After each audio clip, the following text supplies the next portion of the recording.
सबको जय मसीह की। मैं प्रभु यीशु मसीह के नाम में एक बार फिर से कॉफ़ी विद क्राइस्ट के 44th एपिसोड में आप सभी का स्वागत करता हूं और आज हम बात करने वाले हैं faith like a mustard seed. जी हाँ मेरे प्रियो, राई के दाने जैसा विश्वास। जी हम सब जानते हैं हमारे जीवनों में कि परमेश्वर ने, प्रभु यीशु मसीह ने अपने चेलों को ये शिक्षा देते वक्त ये सिखाया था कि आपका विश्वास जो है वो राई के दाने के बराबर होना चाहिए, और उसी विश्वास के अनुसार जब वो उसको प्रैक्टिस करेंगे तो वो बड़ी बड़ी चीज़ों को, पहाड़ जैसी चीज़ों को वो हटा सकते हैं। क्योंकि वचन में ये लिखा हुआ है मत्ती 17:20 में, मैं आपको उसके लिए पढ़ देता हूँ।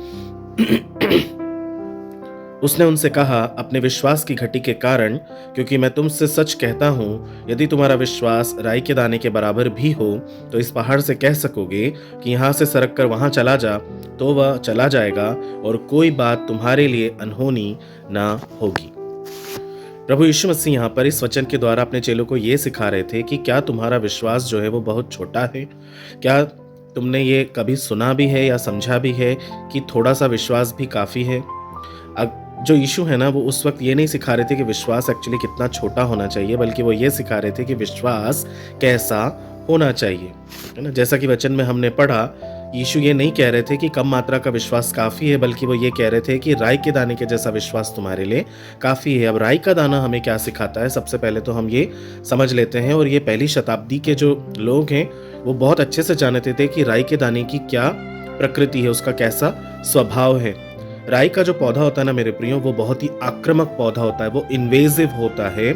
जब वो एक बार जड़ पकड़ लेता है ना, तो उसकी जो जड़ें हैं ना, वो ज़मीन में बहुत तेज़ी से फैलती हैं और वो पूरी ज़मीन पर अपना कब्जा कर लेता है, इतना कि जितने भी आसपास के जो पौधे होते हैं ना, जो वहाँ लगे होते हैं, वे सब भी दब जाते हैं और वे पौधे बढ़ नहीं पाते हैं उस राई के दाने के वजह से, उसकी जड़ों की वजह से।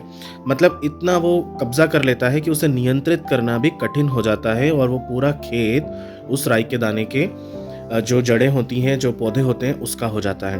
यानी जितनी बार भी जो खेत के जो किसान हैं, जब वो राई के दाने के उन पौधों को निकालते हैं, वो थक जाते हैं, लेकिन वो पौधे खत्म नहीं होते हैं, क्योंकि वो फिर बढ़ जाते हैं। वो निकालते हैं, वो फिर बढ़ जाते हैं, और इस तरह से प्रभु जो थे वो उस वक्त यही समझा रहे थे कि राई का दाना कोई छोटा दाना नहीं है, राई का दाना अजेय है, वो फैलने वाला होता है और वो रोक पाने में बहुत मुश्किल है। उस तरह के विश्वास की बात प्रभु यीशु मसीह कर रहे थे। यकीन मानिए कि जब मैंने इसका अध्ययन किया तो मैं खुद भी सोच में पड़ गया था कि हमको लगता था अब तक हमने जो भी बाइबल में पढ़ा है वो हमने उसकी जो है ना मात्रा के बारे में ही समझा है, लेकिन उसके स्वभाव को हमने कभी नहीं समझा।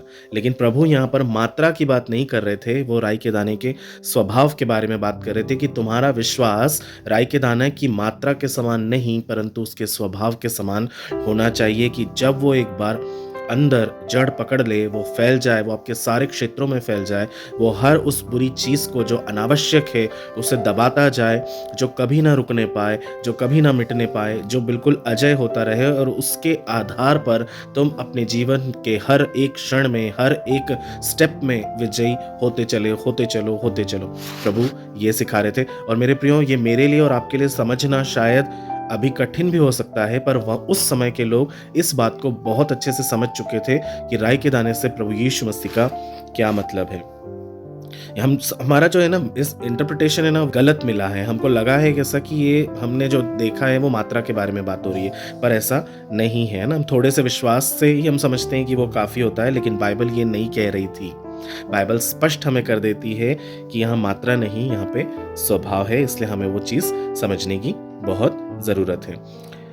राई के दाने की कुछ और खासियत मैं आपको बताऊं, या फिर उसके जो विश्वास है, उसका सा जो विश्वास है उसके बारे में अगर मैं आपसे बात करूं, तो ये स्पष्ट है कि जो राई का दाना है ना, वो कभी भी डर के साथ आप नहीं बो सकते। अगर आप डरते हैं तो आप उसे नहीं बो सकते, क्योंकि आपको उसका स्वभाव पता है कि ये जो दाना है ये बिल्कुल भी टिकने वाला नहीं है, ये फैल जाने वाला, ये एक ही जगह पे नहीं रह सकता। वैसा ही हमारे अंदर विश्वास यदि है तो वो डर के साथ कभी भी शांति से हम उसे नहीं बो सकते। अगर हम डरते हैं तो राई के दाना के समान वो नहीं पनपेगा, वो विश्वास कभी भी आगे नहीं बढ़ेगा। संदेह को वो उखाड़ फेंकता है। इसलिए जब आप राई के दाने को ज़मीन में बोते हैं तो आप ये संदेह ना रखें कि ये नहीं बढ़ेगा, ये तो बढ़ेगा ही और इसकी जड़ें अंदर तक फैलेंगी ही सही। तीसरी चीज़ है, जीवन के हर क्षेत्र में वो फैल जाता है। जैसे राई का दाना पूरे खेत में फैल जाता है, वैसे ही ये विश्वास भी पूरे जीवन के हर एक क्षेत्र में ये फैलने वाला होना चाहिए। और सबसे इम्पॉर्टेंटली, जैसे राई का दाना आसपास की जंगली जड़ों को, जंगली पौधों को नष्ट कर देता है, वैसे ही ये वाला विश्वास भी संसार की झूठी व्यवस्थाओं को तोड़ देता है।